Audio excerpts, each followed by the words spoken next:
की सतह लंबे मुर्दा आतिशफिशां और एस्टेरॉयड से मुतासर होने वाले जालों से बनी है। लेकिन क्या आपने कभी सोचा है कि इसके अंदर क्या हो सकता है? हम एक दिन मालूम कर सकते हैं चांद के दरमियान एक सुरंग निकालकर, लेकिन इसमें कितना वक्त लगेगा? इसके अलावा इसके अंदर और क्या क्या राज हमें मिलेंगे और कशिश शकल हमारी खोदाई कैसे मुतासर करेगी? आप देख रहे हैं डीप इंफॉर्मेशन और आज की इस वीडियो में हम बात करेंगे कि क्या होगा अगर हम चांद में सुराख करें। ज़मीन की तहों के बरक्स हमें इतना नहीं मालूम कि हमारे चांद के अंदर क्या है, लेकिन इससे गुजरने के लिए आपको 3000 किलोमीटर तकरीबन 1864 मील खोदाई करने की ज़रूरत होगी और आज की टेक्नोलॉजी के साथ ऐसा कुछ भी करने में तकरीबन 1300 साल लगेंगे। लेकिन क्या होगा अगर हम इसे जदीद तरीन टेक्नोलॉजी के साथ तेज़ी से आगे बढ़ाने में कामयाब हो गए? फिर क्या होगा? चांद में से अपना सफ़र शुरू करने से पहले हमें एक ऐसा इलाका मुंतखब करना चाहिए जो हमें एक आगाज़ फराहम करे। बेहतरीन इंतखाब जनूबी कुतब का एंटिकन बेसन होगा, जो 8 किलोमीटर की गहराई के साथ एक बहुत बड़ा बेसन है। मुआवजना के तौर पर ज़मीन पर सबसे गहरा होल 12.2 किलोमीटर है, लिहाजा इससे हमारे बहुत ज़्यादा वक्त की बचत होगी। अब वक्त आ गया है कि खोदना शुरू करें। पहली परत जिसके बारे में आपको फिक्र करने की ज़रूरत होगी वो चांद की बाकायदा शक्ल होगी, यानी चांद की बैरूनी परत। शायद आपको शुरू में ऐसा ना लगे, लेकिन ये परत हैरत अंगेज तौर पर ख़तरनाक है। रेगोलिथ अरबों सालों से दबे हुए एस्टेरॉयड्स और मून डस्ट है। ये चाकू की तरह तेज और बहुत उम्दा है और आसानी से आपके सूट और औजारों यानी ड्रिल वगैरह में दाखिल हो सकती है और ये इसे खराब कर देगी। और ये यकीनी बनाएं कि आप कभी भी इस डस्ट के दरमियान सांस नहीं लेंगे, क्योंकि ये फेफड़ों के कैंसर का बाइस बन सकती है।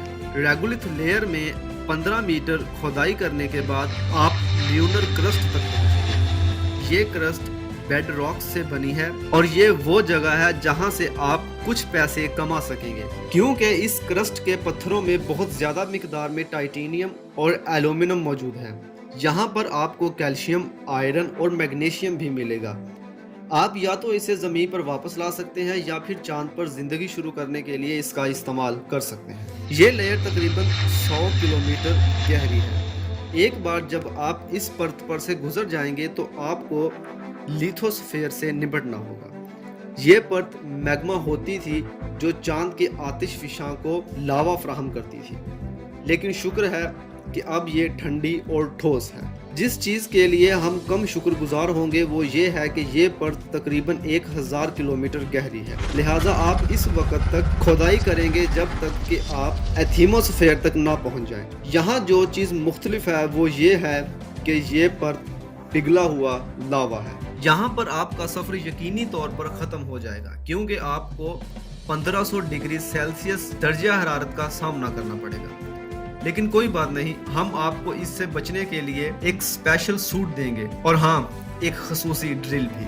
अब आप इस मुकाम पर सुराख नहीं करेंगे, बल्कि इसकी बजाय आपको मैग्मा में से तैरते हुए अपना रास्ता निकालना होगा। और जैसे जैसे आप इसमें से गुजरेंगे आपको एक और माया मिलेगा, लेकिन इस बार ये माया लोहा होगा, जो चांद के बुनियादी हिस्सा की बैरूनी परत है और इसका रदास तकरीबन 330 किलोमीटर है। लिहाजा उम्मीद है कि आपका सूट अब भी शदीद गर्मी का सामना कर सकता है। हजारों किलोमीटर का सफर करने के बाद आपको कशिश शकल में बदलाव महसूस होगा। जब आप चांद के मरकज में पहुंचेंगे तो कशिश शकल सिफर हो जाएगी और आपका वजन सिफर हो जाएगा चांद की अंदरूनी कोर में तैरते हुए, जो कि ठोस लोहे से बनी है। लिहाजा अब जब आप मरकज तक पहुंच गए हैं, अब वापस आने का वक्त है। बैरूनी कोर के जरिए एथीमोस्फेयर के जरिए लिथोस्फेयर, अंदरूनी परत और आखिर में रेगोलिथ। और ड्रिलिंग में इतना वक्त नहीं लगेगा जितना इसने पहली बार लिया था। इसकी वजह यह है कि अंदरूनी परत चांद की इस तरफ तकरीबन 40 किलोमीटर पतली है, जो ज़मीन की तरफ है। चांद के जरिए खोदने से कुछ फ़ायदे होते हैं, लेकिन मजमूई तौर पर उन फ़ायदों की कीमत उस पर आने वाली लागत से बहुत कम है। बहरहाल इस मंसूबे में 1300 साल लगेंगे और कौन इतना तवील इंतज़ार करेगा। अरे हाँ, मुझे याद आ गया, क्या होगा अगर हम एक टाइम मशीन बनाएं? तो مگر اس کے بارے میں ہم کسی اور ویڈیو میں بات کریں گے. تب تک کے لیے ہمیں اجازت دیں. اپنا اور اپنے اہل و عیال کا خیال رکھیں. اللہ حافظ.